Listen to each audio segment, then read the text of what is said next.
Здравствуйте, уважаемые телезрители! В нашу инициативную группу по увековечению памяти и восстановлению доброго имени жертв политических репрессий в Мордовии вошел Павел Сергеевич Замышляев, руководитель православного молодежного клуба «Феникс», аспирант кафедры анестезиологии, реаниматологии Медицинского института Мордовского госуниверситета и много других регалий. Павел Сергеевич, а вот я вас узнал еще, когда учился в университете, и меня даже вдохновил меня ваша биография, потому что вы прославились тем, что создали новый универсальный язык Лангва.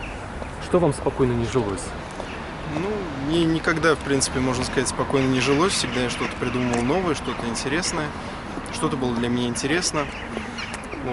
Это вот определенный этап, да, в моей, можно так сказать, и научной даже карьере. Потому что, когда создаешь язык, ты тренируешь свой мозг, ты тренируешься создавать что-то новое, генерировать какие-то новые вещи, концепции. А как вам удалось быть победителем, призером олимпиад, там по физике, биологии, английскому языку? Это как вы смогли подготовиться? По физкультуре не был. Вот начнем вот с этого. Вот. По я не сказал по физкультуре, Нет, вот именно то, что... хоть один недостаток у вас был. Недостатков на самом деле много у каждого человека. Здесь почему так получилось? Потому что мне было интересно. Что мне было интересно, тем я и занимался. Меня никогда не заставляли что-то делать. Мне это не нравится. Поэтому как-то я не знаю, желание возникало заняться каким-то вопросом, какой-то дисциплиной, я и занимался. В свое удовольствие. Вы, наверное, хотели, чтобы вас любили еще больше, чем вы получали от мира вокруг, и поэтому старались показать, что вы в этом лучше всех, и в этом вы можете создавать что-то новое. Нет, такого не было. Наоборот, мне больше хотелось любить мир, и поэтому я стремился его узнать со всех сторон. А почему именно медицине вы себя посвятили? Сколько себя помню, хотел стать врачом. Недавно писал сочинение вступительное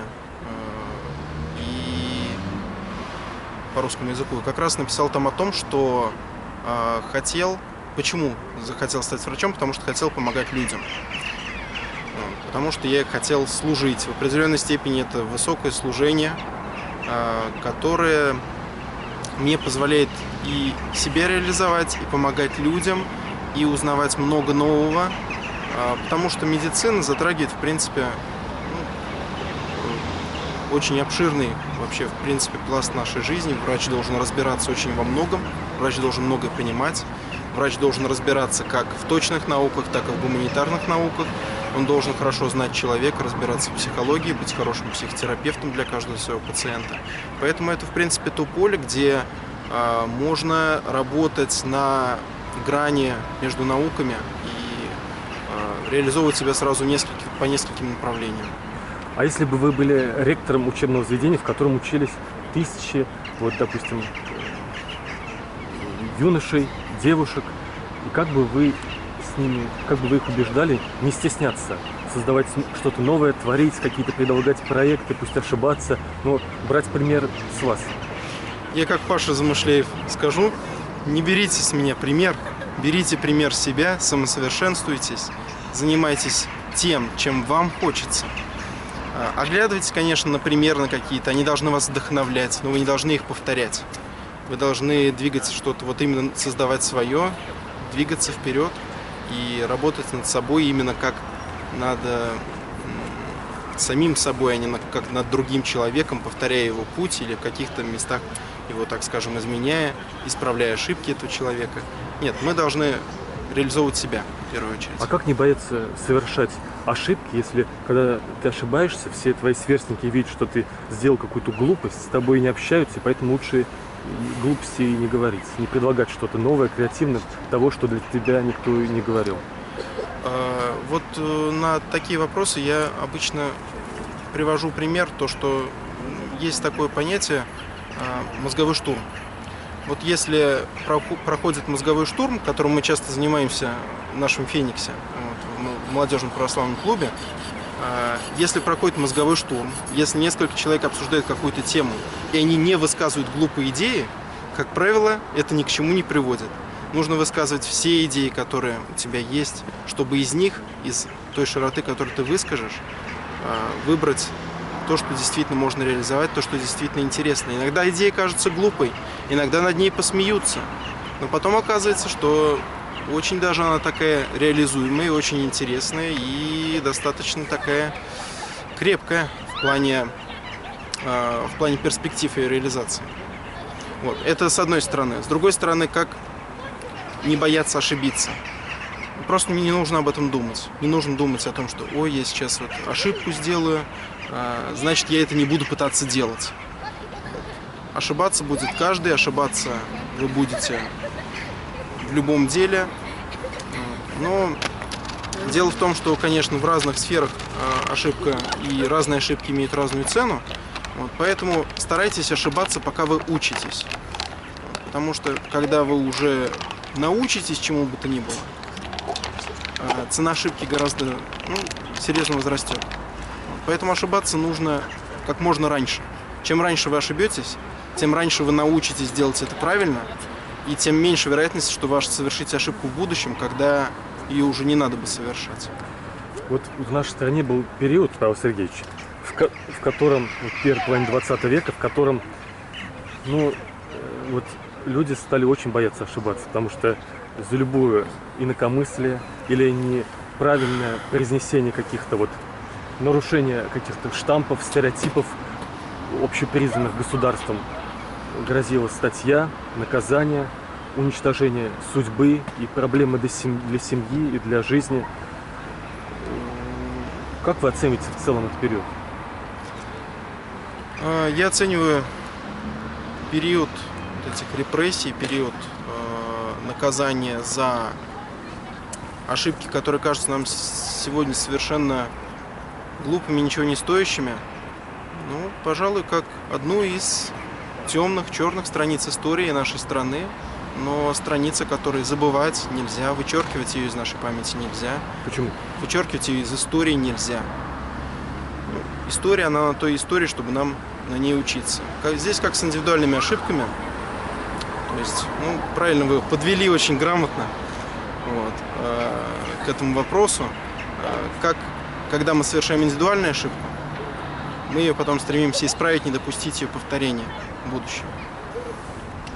Так и, в принципе, с ошибками исторического масштаба мы должны о них помнить и знать их. Но здесь мне хотелось бы, конечно, сакцентировать внимание на том, что нужно помнить не о том, что просто была такая черная страница нашей истории, и значит, все было ужасно и плохо. Нужно помнить не эту страницу, а помнить людей, которые жили тогда, помнить людей, кто пострадал тогда, в тот период, и хранить о них память, хранить память о том, что доброго они сделали за свою жизнь, а такого они совершили очень много. Все репрессированные, все пострадавшие в то время. Многие совершили что-то действительно стоящее в своей жизни, о чем стоит помнить. Ни один человек, который пострадал, не должен быть забыт. Здесь я говорю в принципе, даже не об этом периоде, о котором мы сейчас говорим, а в принципе всегда нужно помнить о тех людях, которые пострадали невиновно. И память зачастую это то единственное, что от этих людей остается.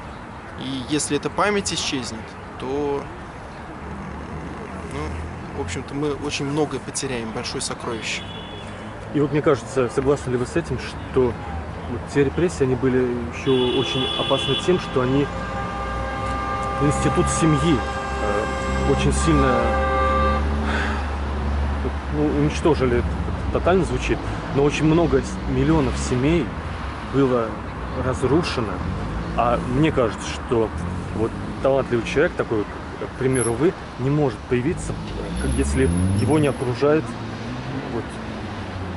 любовь в семье, и спокойствие в семье, и безопасность в семье. А этой безопасности, этой стабильности, свободы слова в семье, мне кажется, не было именно по вине репрессий. С безопасностью и стабильностью частенько в нашей истории, в истории России, в истории если мы заглянем даже поглубже, были определенные проблемы. Вот. Ну, что здесь по этому поводу можно сказать? Семья действительно это тот институт, который именно направлен, мне почему-то так связалось, с сохранением памяти. Вот сейчас только что о чем я говорил.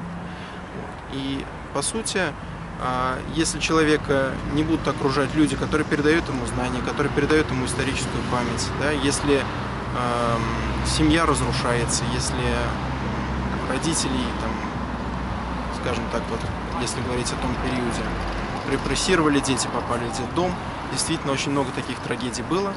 Здесь нужно сказать о том, что вот эти репрессии – это, безусловно, социальная трагедия. И в какой-то степени можно эту трагедию сравнить с войной. Когда вы начали говорить о том, что разрушался институт семьи, не разрушался институт семьи, разрушались семьи. Вот так скажем.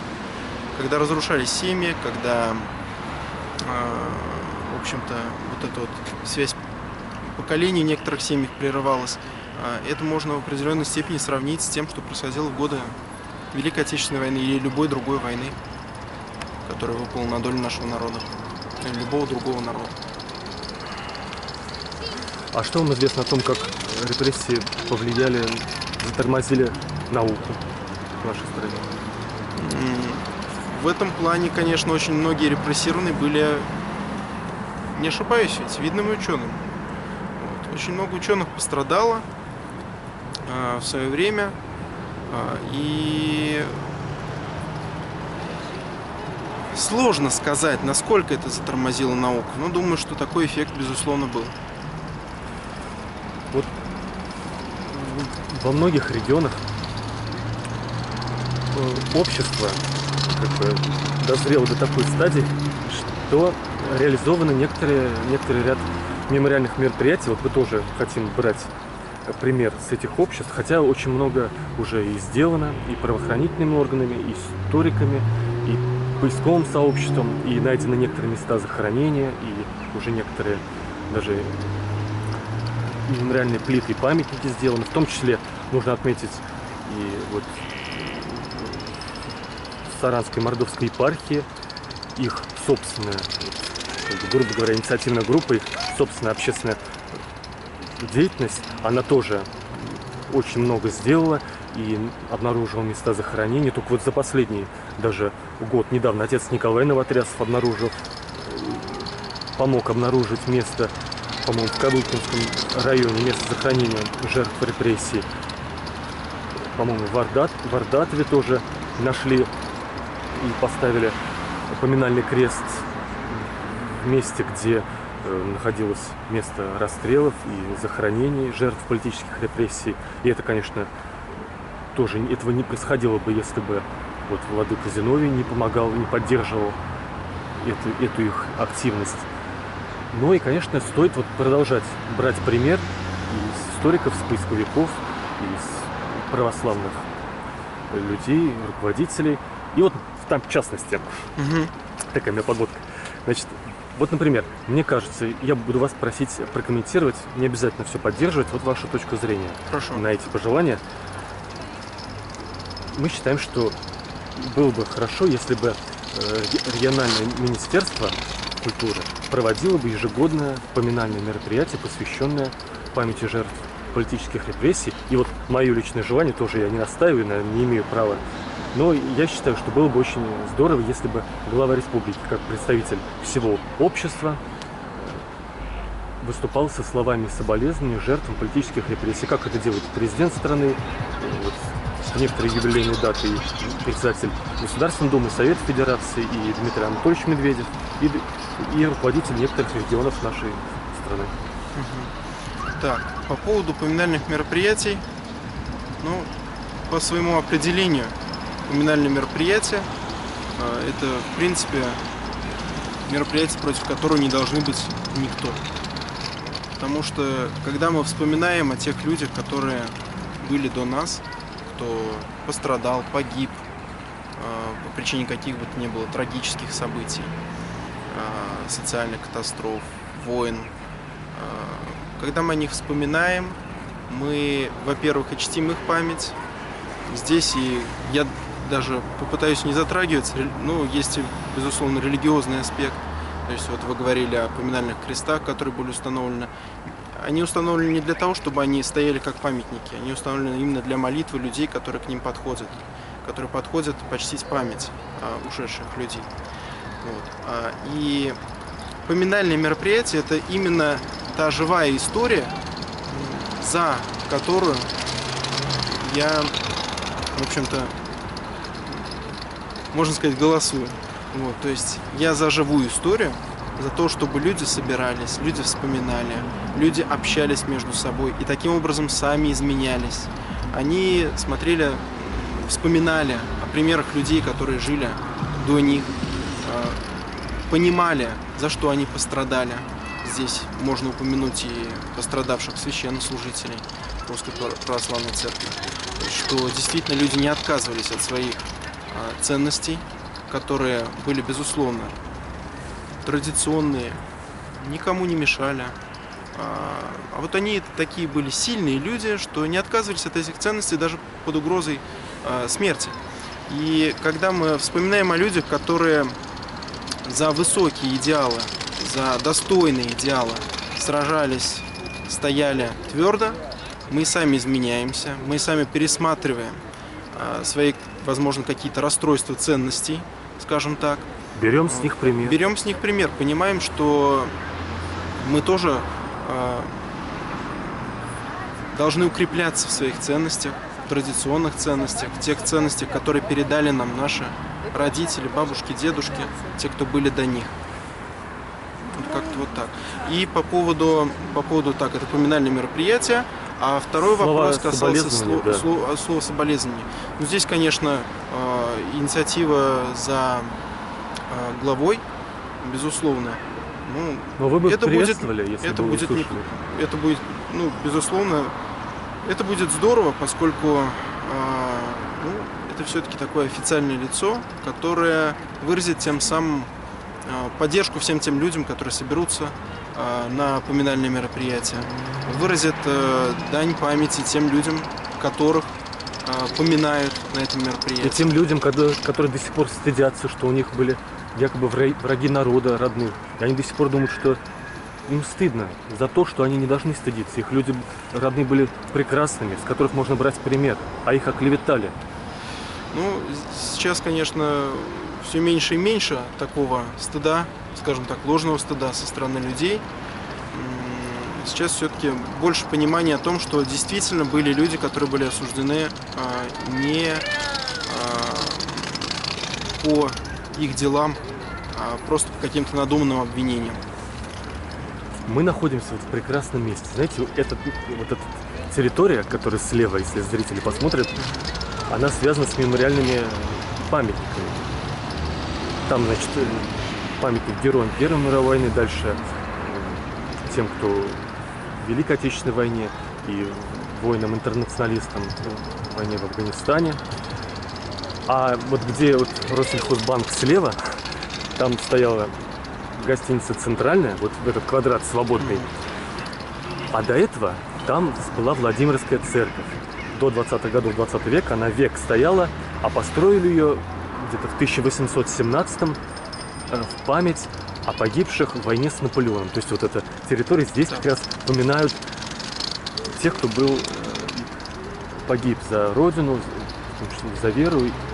И вот есть некоторые члены нашей инициативной группы, предлагают место памятника. Я вот их поддерживаю, но я вас как бы не настаиваю, просто как одно из возможных.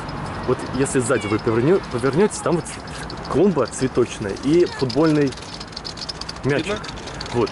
И территория очень свободна для того, чтобы там еще, допустим, например, памятник жертвам политических репрессий возвести. Но это просто говорю, как часть нашей инициативной группы вместе со мной считает. А вообще вам кажется, стоит ли, как в десятках городов, даже десятков городов и поселков, даже, может быть, сотни даже уже таких памятников в нашей стране жертвам политических репрессий, и в Саранске тоже все-таки выделить деньги несколько лет и поставить у нас тоже, установить. Как я уже сказал, я за живую историю и за то, чтобы историю хранили люди, и чтобы памятники были у них вот здесь, в сердце, и вот здесь, в голове. Вот. Ну, мое личное мнение состоит в том, что нужно повременить с памятником. Может быть, это сейчас не настолько оправдано. А когда? Вот. Мне кажется, что лучше направить силы на организацию каких-то вот таких именно поминальных мероприятий, массовых мероприятий. Посмотрите, какое замечательное мероприятие на 9 мая проводится. Бессмертный полк. Это же мощь какая. Это пересиливает несколько памятников, установленных в Саранске сразу. Вот. То есть я все-таки за то, чтобы не чтобы просто здесь было какое-то обозначенное место для сбора. Да? То есть, по сути, памятник это не совсем... Ну, вот здесь вот, как вот мы уже говорили по поводу поминальных крестов. Поминальный крест, как я уже сказал, это не памятник, это крест для вознесения молитвы. Вот. А все-таки памятник это больше просто обозначение места. Ну, памятники оправданы, возможно, вот на местах захоронения, действительно. То есть, чтобы там, возможно, стояли на каких-то местах захоронения памятники, где-то поклонные кресты. Вот в некоторых регионах на местах захоронений мемориальные комплексы возведены. Вот у нас на западе Саранска, в лесу, в лесном овраге, Ключеревском, говорят, он называется, у ручья Эрефлей, или Богоявленский родник, Богоявленский источник, вот там можно возвести мемориальный комплекс. Родной родник нашего клуба. Там Богоявленский источник, а там еще... Это ведь разные, да, источники? Я так прорекламирую. Да. Вот. Там есть источник Казанской иконы Божией Матери. Вот этот источник является родным для нашего клуба, Может для быть, нашего это он храма. и есть, потому что там Вот. часовня как раз. Часовня Казанская икона Да. там стоит, да.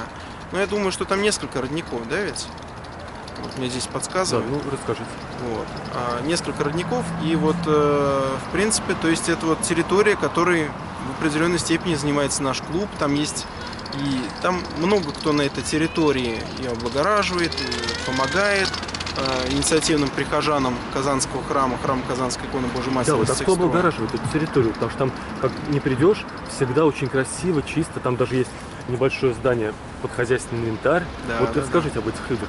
Ну, в основном это старшие прихожане нашего храма Казанской иконы Божией Матери на всех строя на улице Коваленко, который находится. Ну и, безусловно, члены молодежного клуба «Феникс». Вот. Мы там частенько бываем, помогаем по мере сил. Вот. Там, в принципе, ну, я уже скажу, как религиозный человек, там благодатно, мне там нравится, там приятно, там красиво. Вот. И поэтому многие люди приходят туда именно на источник, набрать освященной воды, помолиться в часовне. С крестными ходами мы туда ходим регулярно, стараемся крестный ход организовывать обязательно на летний праздник Казанской иконы Божией Матери. Вот. Крестный ход – это молитвенное шествие людей, которое, как правило, совершается после того, как закончилось богослужение очередное праздничное в храме. Как правило, крестный ход совершает после литургии, ну, чаще всего, то есть после утреннего богослужения. То есть люди собираются после службы, те, кто на службе присутствовал, к ним присоединяются люди, которые, возможно, на службе не присутствовали на праздничной, но хотят поучаствовать в крестном ходе. И с молитвой такой крестный ход вместе, значит, с певчими, священнослужителями, впереди идет человек с фонарем, и по пути люди молятся, люди вспоминают события, которые связаны с этим днем. То есть, вот, например, крестный ход на день Казанской иконы Божией Матери посвящен воспоминанию обретения этой иконы, этого образа, воспоминанию Божией Матери, молитвам, посвящено молитвам Божией Матери и, безусловно, Богу. Вот. То есть люди молятся, идут потихонечку, каждый, ну, так скажем, выбирается какой-то общий темп, так, чтобы крестный ход не растягивался, и вот люди постепенно идут, несут хоругви, несут кресты, иконы, вот, и они идут к определенному месту. Крестный ход может совершаться между храмами, между двумя храмами, крестный ход может совершаться от храма, допустим, к какому-то святому месту, или к роднику, или хоть к мемориалу. То есть, в принципе, там на Богоявленском мемориале мы бываем частенько. Вот. И, соответственно, люди приходят на источник, а здесь еще видят памятник установлен. То есть вот видят вот эту мемориальную доску, мемориальный камень, и понимают, что это место еще и, в принципе, с исторической точки зрения ценно, с точки зрения памяти народной, памяти народа. Вот.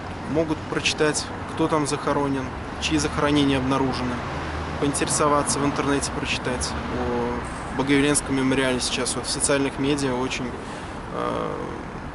благодарю вас за эту кампанию, которую вы проводите.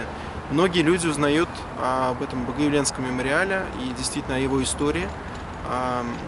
И это очень важно, я Спасибо. считаю. А еще очень высокая вероятность, что именно в этих местах захоронения находятся и священники, священнослужители. Да.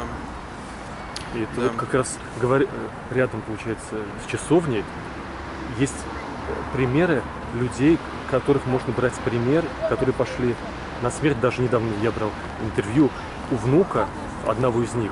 И тоже он рассказывал, что вот его дед так сказал, что я родился священником быть, священником и умру. То есть это примеры для всех людей, как нужно, если есть у тебя мировоззрение, и ты веришь, что оно как бы нравственное и правильное, то ты не боишься ничего. Такие священники, такие мученики за веру, пострадавшие, они, безусловно, являются примером для каждого православного христианина. Мученики вообще это одни из тех святых, которые наиболее близки по нашей вере к Богу. Еще одним пожеланием нашей инициативной группы является продолжение реабилитационного процесса, потому что миллион людей еще не реабилитированы. В частности, вот оказывается, многие раскулаченные, они только тогда реабилитируются, когда есть обращение их родных. Так у многих раскулаченных умерли и были погублены родные, поэтому они никогда не могут обратиться. Государство, нам кажется, что оно должно само находить тех, кто был пострадал невинно по вине государства и реабилитирован без заявления родных. Ну и так далее. По другим статьям многим еще этот процесс впереди. Как вы считаете? Я считаю, что это достаточно ресурсозатратная инициатива, но, безусловно, нужная. Нужно подумать над ее реализацией. Мне кажется, здесь было бы здорово, если бы над этим работали волонтеры, если бы правительство дало возможность волонтерам, допустим, писать заявления такие. Есть такая возможность? Сейчас, как я понимаю, нет. То есть только по заявлениям родственников, если я не ошибаюсь. То есть надо преодолеть все эти реабилитировать. То есть если это будет преодолено, если, в принципе, по делам достаточно давнишним заявление о реабилитации сможет подать любой человек, то это будет прекрасно. Волонтеры, которые этим займутся, со всем этим справятся. Уважаемые телезрители, в нашу инициативную группу вошел аспирант медицинского института, руководитель православного молодежного клуба «Феникс» Павел Сергеевич Замышляев. Спасибо вам большое, Павел Сергеевич. Благодарю.